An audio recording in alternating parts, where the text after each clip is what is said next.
Hello po sa inyo Aquarius Collective, Sun, Moon, and Rising. Ako po si James. Welcome to James Tario PH. So diretso na po tayo sa inyong weekly reading for January 27 to Feb 2. Naka-pre-shuffle na po lahat ng cards na gagamitin natin. Start na po tayo. Take what resonates lang po and leave the rest. Use your intuition po para makuha niyo yung akmang messages for you this week. At the center of your reading, we have the Page of Swords. In the area of what you want, we have the Four of Wands. In the area of what you need, you have the Nine of Wands. In the area of your recent past, you have the Seven of Cups. In the area of what in the near future, you have the Knight of Cups. In the area of your challenge this week, you have the Six of Cups. Aba, puro emosyon ito. Emotion and passion. In the area of your fortune, we have the Knight of Swords. Wow, mabilis sa dating ng swerte. In the area of your advice, you have the Eight of Swords and the Ten of Swords. At your outcome, Aquarius, you have the Two of Wands, vision of a better future. Or what plano mo. At the bottom of the deck, you have the Full card, starting over. You taking the leap of faith, ready ka na to take on a new challenge in your life. Yun sa bottom ng deck mo. You want to spice up the things. If this about a love reading o ito ay tungkol sa usaping puso, you're ready for a new partner, or you're ready to date again, ganyan. If this is a work-related element, you are ready now for a new job. Handa ka na kahit hindi ka pa masyadong sigurado sa kung saan ka pupunta, but you have the full energy, meaning ready ka on a new adventure. Okay, so let's start the reading. At the center of your spread, you have the Page of Swords. You learning new things. May darating na messages sa iyo, whether email or phone call, giving you good news about your job. Pwede rin may offer sa iyo na bagong trabaho o sideline or even a new pagkakakitaan. Page of Swords is also a card of contracts. Kung may pipirmahan ka, learn it, basahin mo mabuti. If you are not understanding anything dun sa part na pipirmahan mo, ask for it. Importanteng malinaw sa iyo yung mga bagay na pinipirmahan mo at pinapasok mo. So congratulations kung ano tong good news na darating sa iyo. Aralin mo kung ano tong darating sa iyo at you're gonna learn as you go naman dito sa bagong adventure na gagawin mo, because something new is about to come for you with the Fool. Clarify natin, Page of Swords is being clarified by the Queen of Swords. You really ready for something new sa life mo. Nakatingin ka sa future. You have what it takes. You have everything that you need na in your life para mag-move forward. From Page to Queen, you're studying, you're learning, but then again, alam mo kung saan ka pupunta, alam mo tatahakin mo. Malinaw sa'yo kung anong gusto mo at kung anong ayaw mo. Akyat tayo sa conscious and subconscious area. In the area of what you want and what you need. Sa position of what you want, you have the Four of Wands, stability. You want financial stability for your family. This is also a card of weddings. Kung gusto mo nang propose sa'yo yung love life mo, or you're thinking of proposing to your loved one, or are going to a wedding or a party or a christening, this is a card of confirmation na gustong-gusto mo itong mangyari. It is also a card of accomplishing what you started, kasi bukas siyang finish line. You getting what you want, getting what you deserve, at kung ano yung pinaghihirapan mo na matagal na panahon. I'm hearing also a card of graduation. Someone parang gagraduate this early this year. So this is a completion card also. Everybody's celebrating for you and with you. So clarify natin yung Four of Wands. We have the Knight of Wands. Yeah, it's all about passion. It's all about whatever na bagay na gusto mong gawin, bagay na gusto mong ma-accomplish. If it's really about graduation or marriage or wedding, this is a confirmation. Ito talaga yung gusto mong mangyari. So, mag-move forward ka. Nobody can stop you. And this is something na passionate kang gawin ever since. So, congrats sa'yo. But in the area of what you need the Nine of Wands. Correct.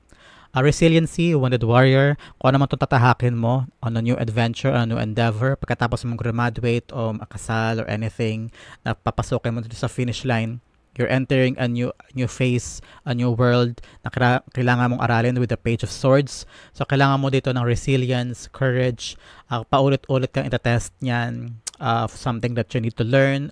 Of course, may try, ano tawag ito? try mo ulit, gagawin mo ulit, try mo ulit, para ma-perfect mo yun, dapat mong gawin, ma-master mo. So, you need resilience daw.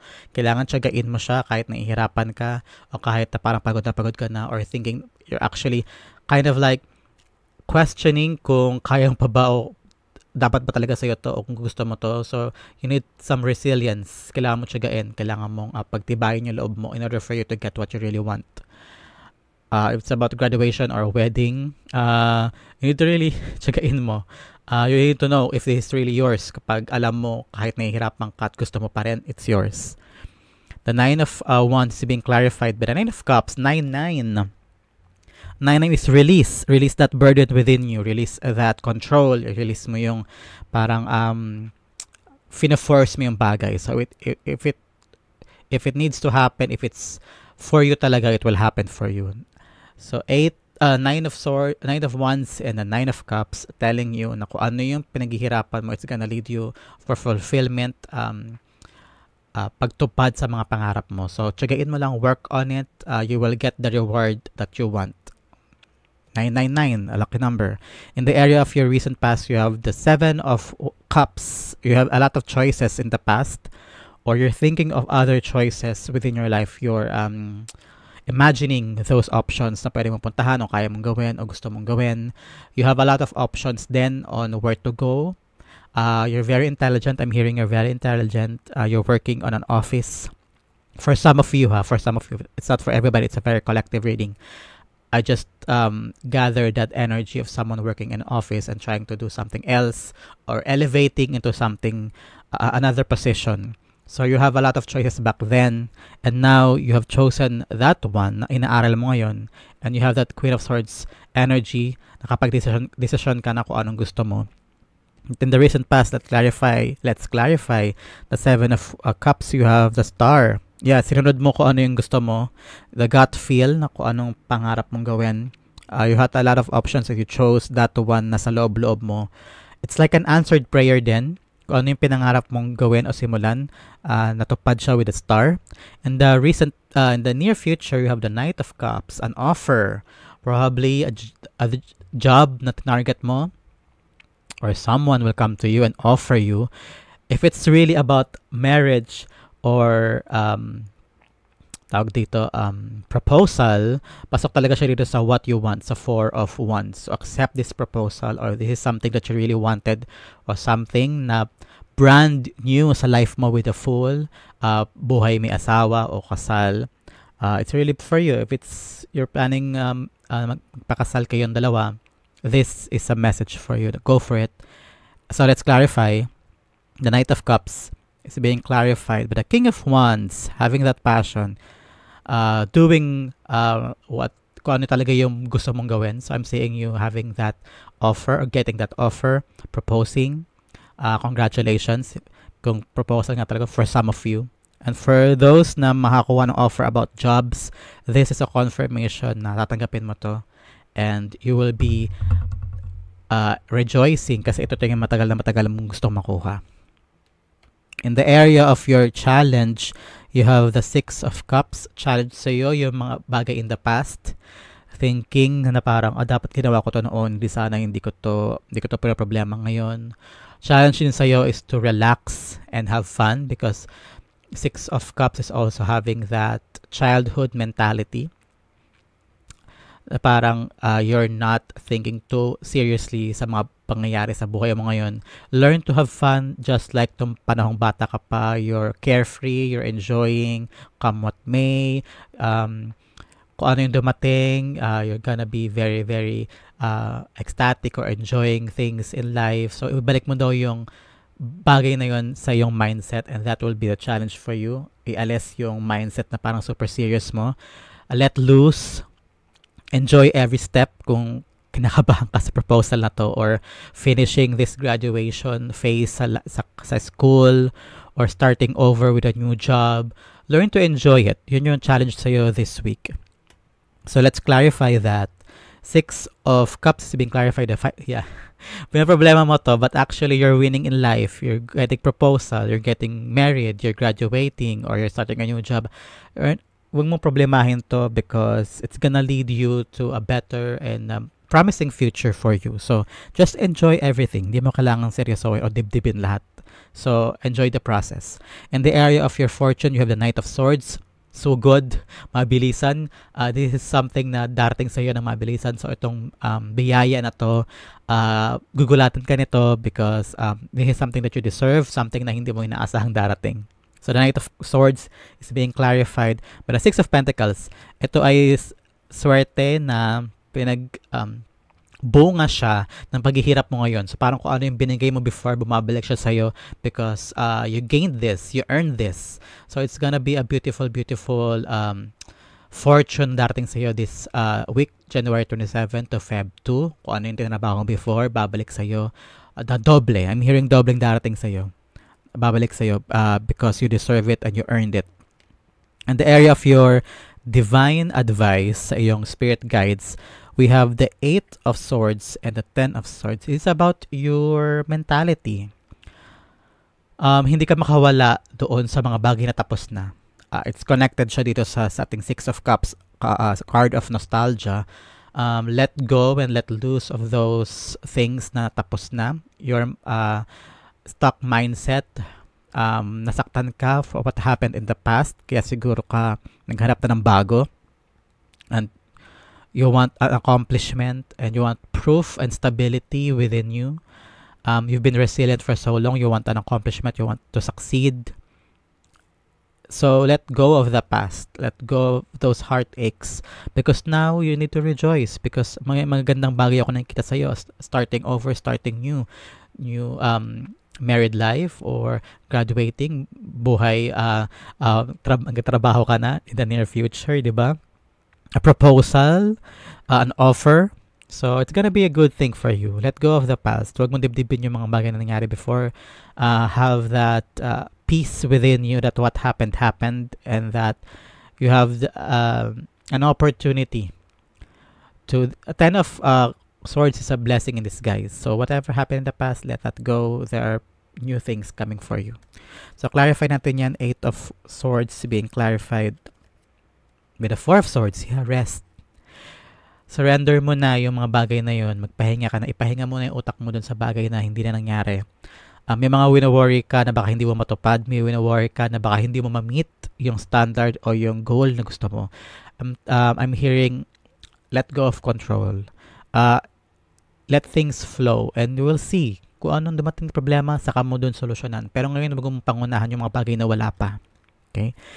Ten of Swords being clarified by the Sun. Yeah. Be happy that it ended. Yan yung narinig ko. Be happy that it ended and you have a new things coming for you, a new start. So be happy that it ended because something new is about to come to you. So in the outcome, you have the Two of Wands, a decision that you need to make for the future na gusto mong puntahan, future family or future ng trabaho mo because you already graduated, or a future sa offer sa'yo. So parang feeling ko, ipe-pressure ka din sa offer na to. But I'm saying you to planning ahead. Mag-plan ka on the things that you want to do. So yan yung outcome mo, pag-usapin later. Let's get muna some messages from Oracle cards. First, we have Fox Spirit, think on your feet. Yes, sometimes may mga bagay na hindi mo na kailangan masyadong pag-isipan. Gut feel mo, do it. So, yabi ng Fox Spirit. If you've seen Fox recently, whether it's a pictures, a personal, o napag-usapan nyo, or you heard the word Fox, this is a confirmation that this message is for you. Number 27, Fox Spirit, think on your feet. Huwag mo masyadong pag-isipan ibang bagay. Let go and let loose. Kung anong decision mo, that is your decision, right? Next card is meditate and contemplate new moon in Pisces. Yung nga, pag-isipan mo daw din. And mag-meditate ka. I think this is about your outcome. What you really want to happen from this forward. Contemplate mo din yung mga pinagdaanan mo with this Ten of Swords. Yung mga nangyari sa'yo, contemplate and meditate on that so that on the new endeavor, when you get married, when you get proposal, and if you finished college, alam mo na hindi mo dadalhin yung mga failures and mga pangit na bagay na nangyari sa iyo. So, bring those as lessons sa brand new start na gagawin mo. So, meditate and contemplate. Aquarius, your next message is wondrous universe, a walk in beauty. You have everything that you have in life. You're skillful, you have the talent, you have what it takes. So kung ano mo tong endeavor na gagawin mo, you are in your best element. Okay, the outcome, we have the Two of Wands. Like I've said kanina, kailangan mo mamili kung anong dapat mong tahakin. Panindigan mo din. Have that clear vision. Have that plan. You can't just accomplish things and hanggang doon na lang, right? If you want to propose to someone, planuhin mo yung buhay nyo. Right after that, if you want, after ng wedding, of course, you really have to have a concrete plan on that. If it's about work or changing jobs, can't just go with the flow and say bahala na. You have to also make calculated risks, right? Kasi on the long run, you can't just make the same mistakes na ginawa mo sa iniwanan mong job. So have that vision. I'm seeing you traveling. If it's a new job, more on travel for you. Honeymoon is gonna go next after this wedding. Just be happy and take things step by step. So Two of Wands. Two of Wands being clarified by the Two of Swords, 2-2. You are aligned, 2-2. Kung ano naman tong decision na gagawin mo, know that you're aligned. Know that the higher power, our angels, spirit guides, your ancestors na nagbabantay sa'yo at nag-a-advise sa'yo at magpa-protect sa'yo, you are aligned. So choose from two things na gagawin mo. Have that decision at panindigan mo yung decision na yan. So that is your reading for January 27 to Feb 2, mga Aquarius Collective. Hope na naka-resonate kayo. Comment kayo sa baba on the things na naka-resonate kayo and I will reply to your stories. Thank you for watching. If you reached this point, don't forget to like, share, and subscribe. See you again next week for your weekly reading. This has been James for James Tarot PH.